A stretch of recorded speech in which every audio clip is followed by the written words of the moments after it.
今日帶大家嚟到 Port Hope， 一齊嚟睇三文魚。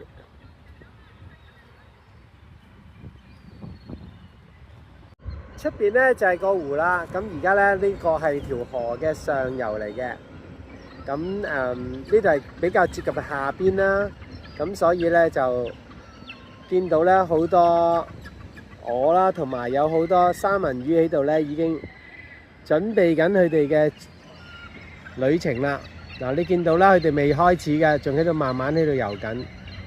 同一時候咧，你見到呢一個河床咧，其實亦都有好多啲鵝啦，同埋海鷗啦，喺度準備襲擊佢哋。我哋近鏡咧睇睇，其實都有好多魚。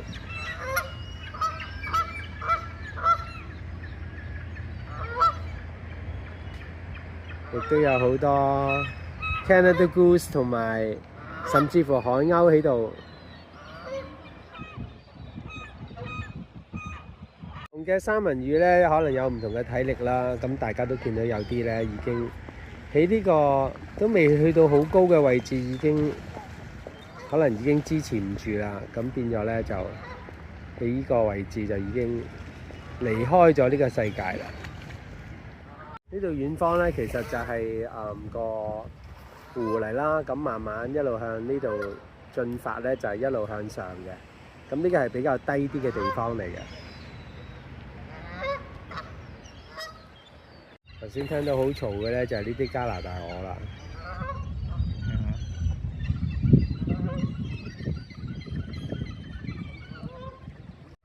你見到好多三文魚咧，就喺度。佢哋需要好大嘅能量先至可以一陣間上到去，非常之多。嗱，啲河水好明顯係向下游嘅，一陣間越高嘅地方咧，呢啲水流係越急㗎。咁所以而家佢哋係一定要係有足夠嘅能量，佢哋先至可以應付呢一場嘅逆流而上嘅產卵運動。而家我身處係喺一條橋嘅上邊啦，亦都啱啱睇得好清楚呢一個河床嘅位置。你見到好多好多三文魚喺度咧，儲緊佢嘅能量。嗱，上邊咧就係慢慢往上游啦。咁我哋放大少少睇一睇。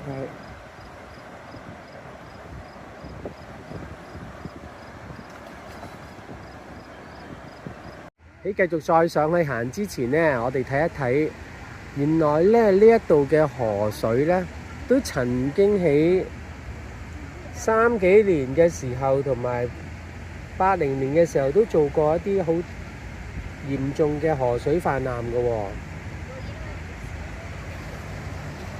從呢一個角度去睇到，點解啲三文魚喺呢度呢，好似要好靜咁樣等待呢？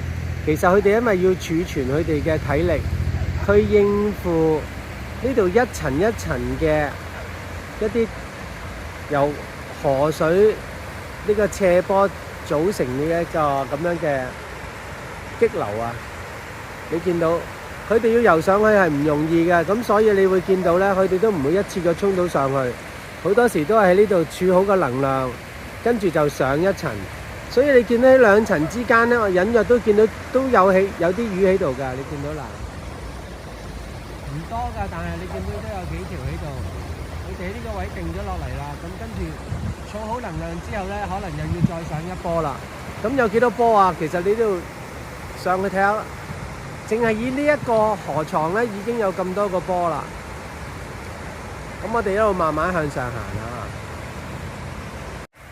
嗱，可以想象一下，如果喺呢一個咁強嘅激流裏邊，要衝過咗之後咧，佢哋一定要過咗呢個好短嘅路咧，先至上到比較平坦到嘅。嗱，你見到上咗一層之後咧，呢度而家有好多喺度啦。點解啊？佢哋喺度啊，又要佢哋要等能量夠啦，夠力啦，先至可以再上一波㗎。所以每一層其實都停留咗好多嘅三文魚喺度。咁而呢啲海鷗咧就喺度等緊啦。有邊啲唔夠力嗱？你見到啱啱有一條而家想衝上去喎。佢而家喺嗰啲好多白色嘅裏邊咧，應該捲咗喺裏邊。佢可能喺底嘅地方咧就變咗啦，上咗去啦已經嗱，眨下眼已經上咗上面啦。成個過程就係咁樣。喺我哋繼續上去之前咧，我哋睇一睇呢一間用一隻小艇嘅底作為咗屋頂嘅一間屋仔。我哋回望一下咧，而家只係行咗一段好少嘅路嘅啫。咁其實咧，呢一個河床咧，兩一邊咧都可以觀賞到嘅。咁所以你見到我哋對面咧都有好多其他嘅遊客啦。咁我咧就選擇咗右邊呢條通道上去嘅。呢度有個顯示牌咧，就話俾大家知咧，雖然呢度有咁多三文魚啊，但係特別喺呢個9月1號至到10月14號之間咧，係千祈唔可以喺度釣魚噶。嚟到呢一個位置咧，我哋見到咧呢個急流咧就比較係平坦啲嘅，啲浪都冇咁犀利。咁你見到咧都有好多條三文魚咧喺度準備緊上去。啱啱我哋都見到一條咧，佢好努力咁樣上到上一層啦。咁上咗去之後咧，佢會點樣咧？見到啦，佢就會喺度休息一陣。呢一條就係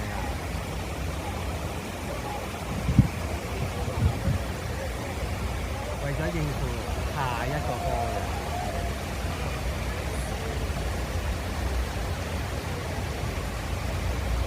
有一點要留意啊，其實呢啲水係好淺㗎。啱啱見到有好多條啱啱上咗嚟啦。佢哋繼續努力啊！上有冇辦法上埋去咧？上埋去啦，直接唔得啦！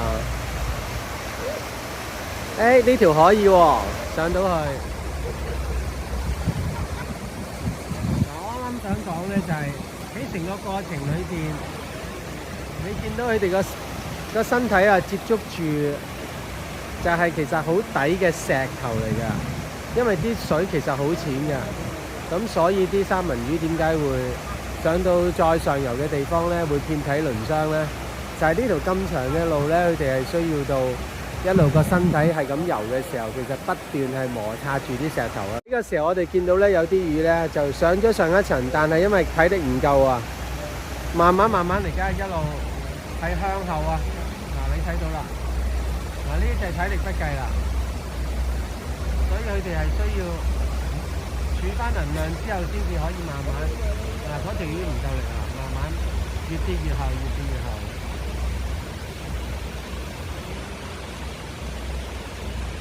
甚至乎再跌多一層喺下邊。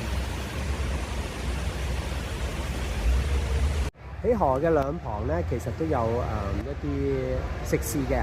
呢間咧直情係一間酒店嚟㗎。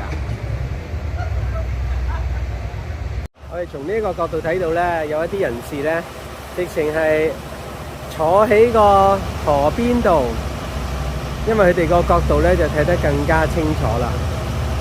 哇！見唔見到啊？剛剛有一條咧係直情跳高咗，因為呢一個位置咧好明顯係比較急啲個流水。咁之後偶爾如果有三文魚一發力咧，佢哋成條係跳高離開晒個水，係跳上層一層。如果佢哋能夠成功咁樣上到呢一層嘅話咧，就會好似而家畫面見到嘅三文魚，就可以喺度稍為休息一陣啦，因為呢度比較平坦少少。好啦，我哋試下喺唔喺度捕捉到一啲三文魚跳躍嘅一啲畫面先。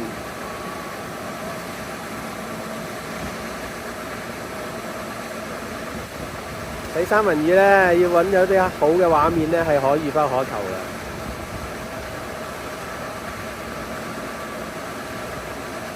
我哋耐心等多半分鐘。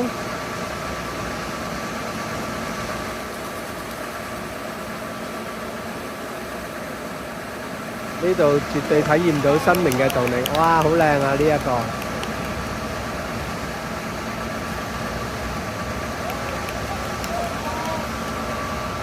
在場咧喺度觀賞嘅人士咧，一見到佢哋跳到上去咧，拍晒手掌。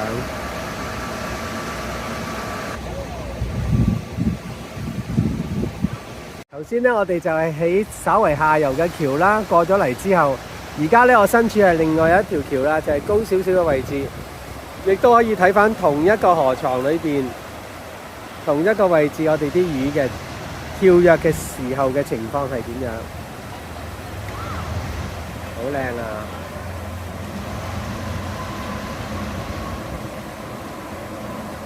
如果拉遠咗咧，你見到成個河床就係咁樣。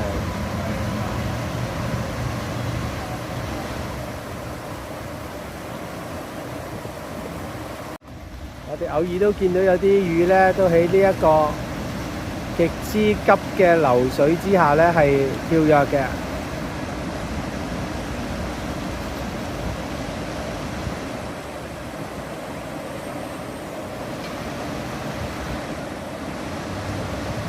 呢個咧就係面向住上游嘅位置，喺個橋頂望埋去嗱，見到啦。其實咧，呢度可以見到啲魚咧。經過呢一個石嗱，你見到呢塊石其實好利㗎，佢又淺又利啊，咁所以啲魚經過其實係好傷嘅。但係呢度亦都係必經之路嚟嘅。我哋都欣賞下周圍嘅景色。嗱，而家係面向上游嘅，呢個右邊嘅路上啦。咁呢條河嘅左邊係啦。咁就一個，你見到呢個河床咧，如果望遠少少，你就會見到已經有幾節嘅急流啦。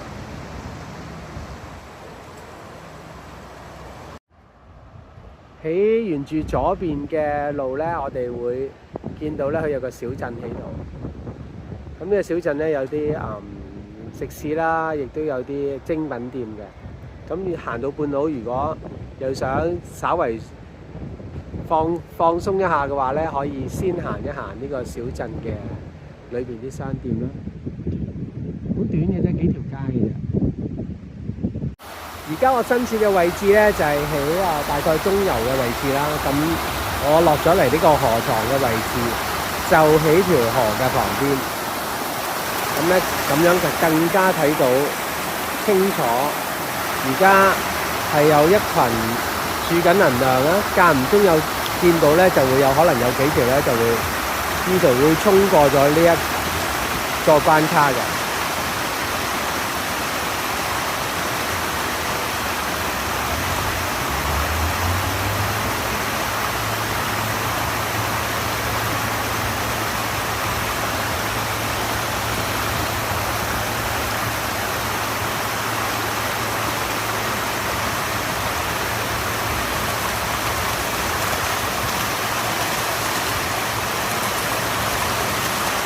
呢就有幾條都好努力咁樣，都暫時未成功嘅。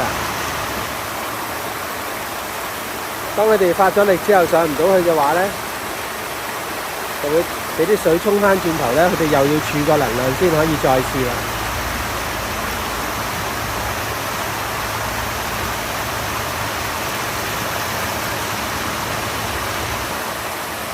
似乎呢一個關卡係有啲困難。好遠嘅地方咧，有一條過咗去啦。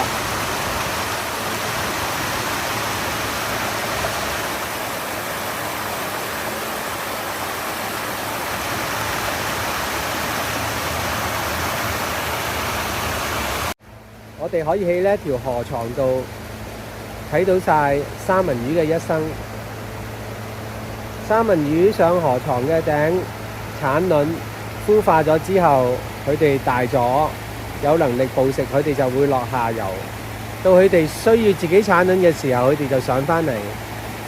有啲經唔過佢哋咁多個關卡嘅唔夠氣力咧，就已經喺中途已經死亡。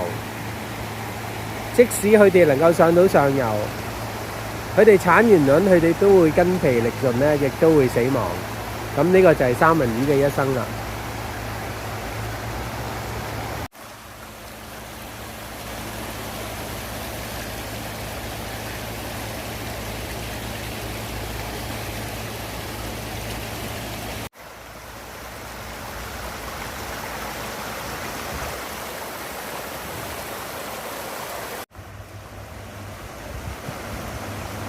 你見到其實啲三文魚咧，基本上有半條咧係離開水面嘅，可想而知其實呢個河床其實係好淺嘅。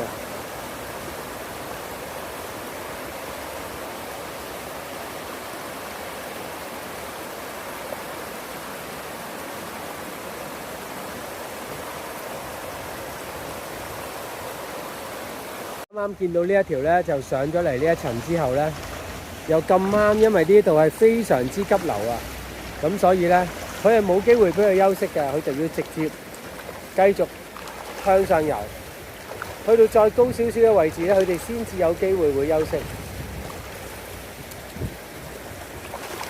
後邊嗰條已經追咗上嚟啦，佢要繼續努力過咗呢一個非常之急嘅位置。呢個就可以俾佢稍為休息一下。呢度都有好多其他嘅三文魚喺度休息緊。由頭先唔能夠休息嘅嗰段河床，上到嚟呢一個位咧比較深啲啦，所以佢哋就可以繼續衝上去之前咧，喺呢個比較深啲嘅河床位置咧，就稍作休息。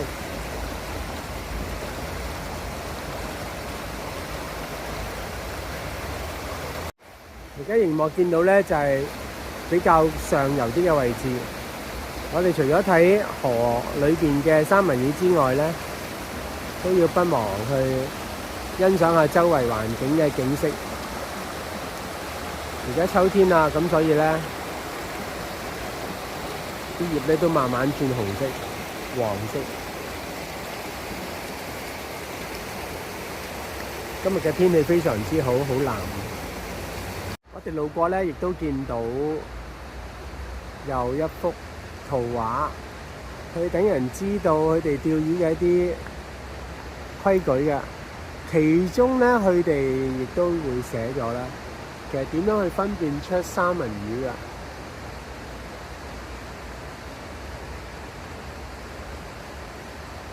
當我繼續向上行嘅時候，我就去返一個高位嘅位置。去睇下呢一個河床，呢個已經係再高一層嘅河床嚟㗎啦。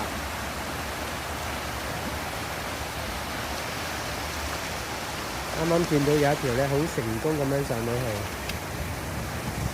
去，佢要繼續過埋嗰個淺水區，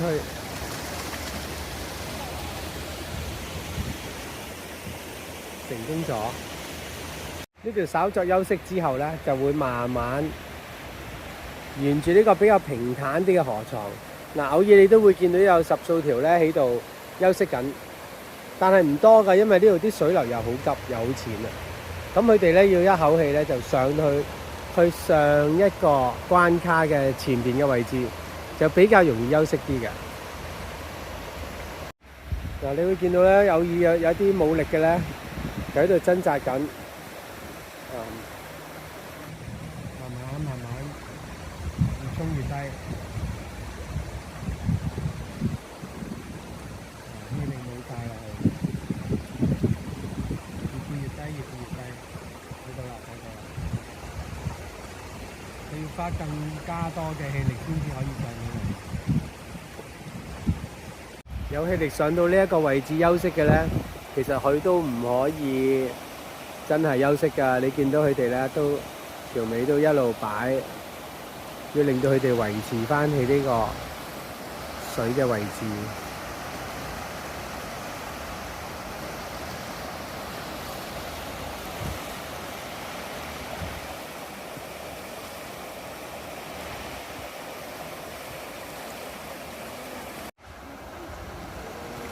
呢一個河床就比較急啊！啲水，你會見到而家呢度咧，大話都已經有幾十條喺度。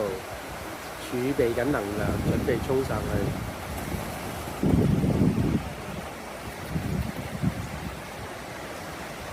有啲咧係喺個邊度上咗去，但係佢哋都依然都要繼續擺動佢哋先可以離開嗰個急流位。如果唔係上咗去，都會好快被衝返落去。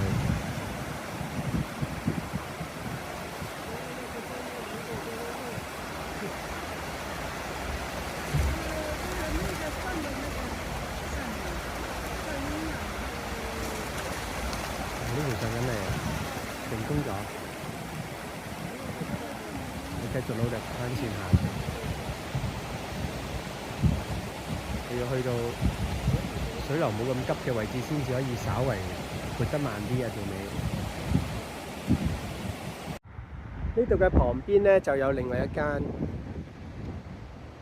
酒店，睇落都係一間好古舊嘅酒店。而家我哋喺呢個位置呢，係可以好清楚見到，由上而下見到三文魚點樣係衝過呢一個比較急嘅一個關卡。我哋試下等待多半分鐘，睇下有冇一條係可以衝過咗去。啱啱見到一條啦，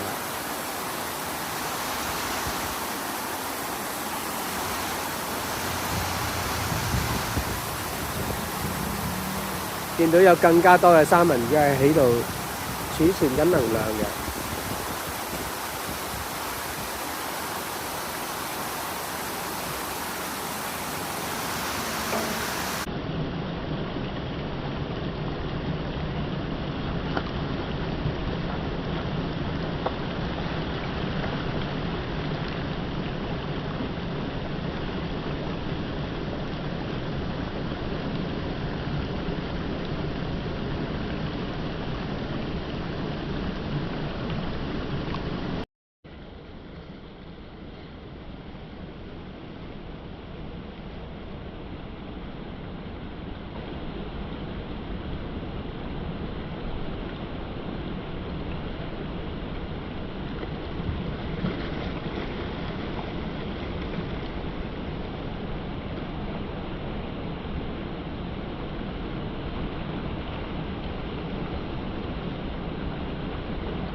而家我哋咧好接近上游啦，呢度呢一帶嘅水咧相對嚟講平靜嘅，甚至乎咧我哋見到有一啲鴛鴦喺度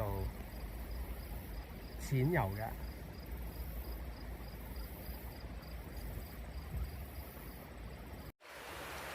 上到嚟呢一個位置咧，就開始見到咧兩邊咧就唔係好清楚見到兩邊嘅路啦，比較多樹啦，而且咧見到嘅水咧非常之淺，淺得嚟咧好多嶙峋嘅石頭。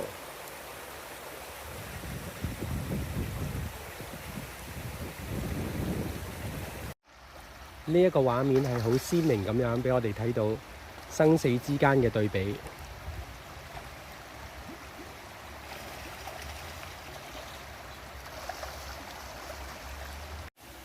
嚟到呢一個位，我哋見到咧，已經係有好多枯枝咧，係橫放晒喺個河水裏邊，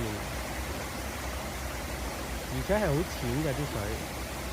咁我相信佢哋過呢一個位置咧，係非常非常之困難。只有兩個位置，遠方少少嘅，你會見到好直㗎啲水。近少少嘅，見到有好多嘅樹枝啊，係放住喺度。你見到啱啱有一條係過咗去，我相信佢哋過得呢度咧，都應該遍體鱗傷嘅。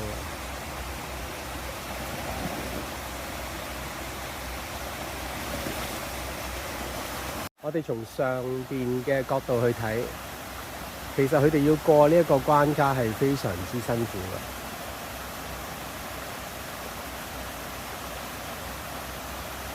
但係當然啦，上到嚟其實呢度非常之平靜，因為呢度其實都幾接近上游啦。我哋睇睇嗱，呢一個關卡，呢一個位係稍為平靜嘅，個湖水好靚。我哋就係沿住呢一條小路咧，繼續向上行啦。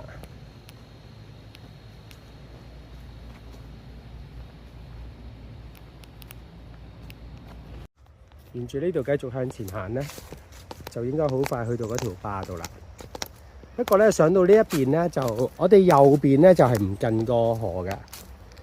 咁所以如果你哋想一路沿住條河咧，可能到咁上下，你就要轉翻行左路上。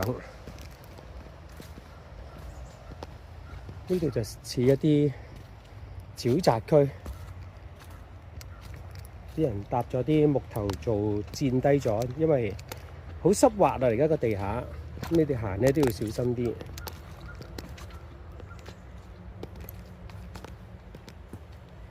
過咗呢個木橋咧，豁然開朗啦。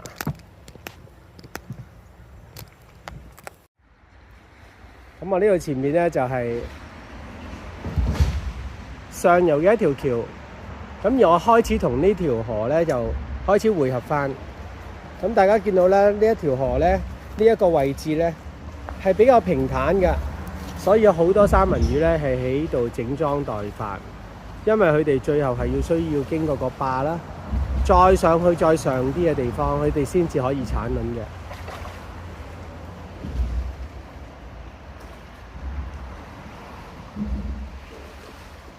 頭先咧，我哋就由呢一條小徑咧上到嚟呢度盡頭嘅呢條橋，但係呢一條橋同呢個小徑中間咧係冇一個缺口嘅，咁咧就要自己攀過呢一個欄杆。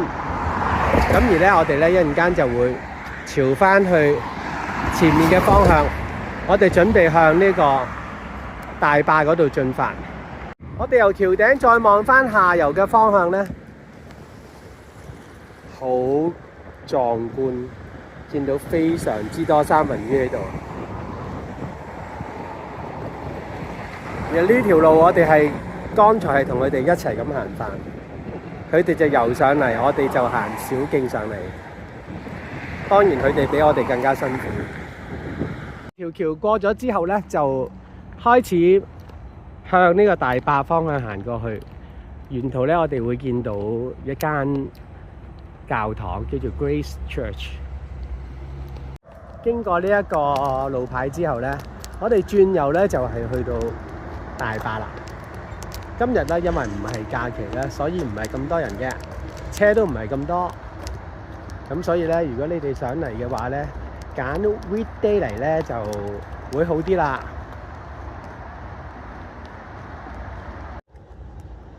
我唔係好深印象呢一個位置係咪新整嘅，不過你見到咧都啲車都唔滿嘅。咁如果假期嚟咧，你基本冇可能係可以泊到車咧係近呢一個壩嘅。咁而家你見到啦，其實車係唔多噶。行入去之前，我哋會見到一個指示牌，呢一度就係今次三文魚之旅嘅上游啦。你會見到咧，呢度都仲係好平靜嘅，好多三文魚喺個河床裏邊整裝待發，因為佢哋將要衝過呢一個主壩。咁其實大部分嘅三文魚咧，都只會係喺左邊呢個窿仔穿過去嘅。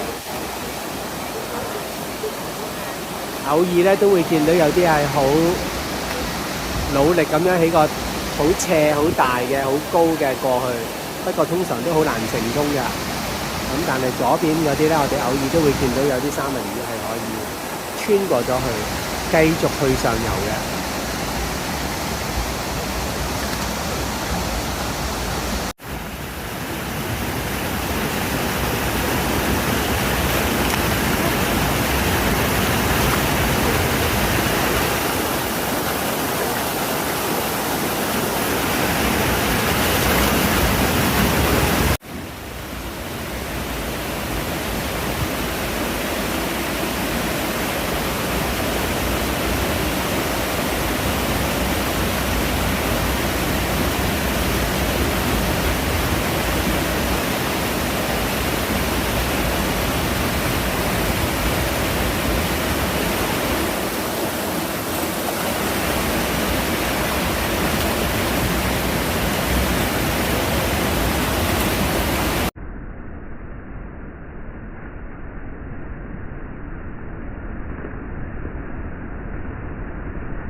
而家從最高點去睇翻下游，一路向上啦，經過呢個大壩，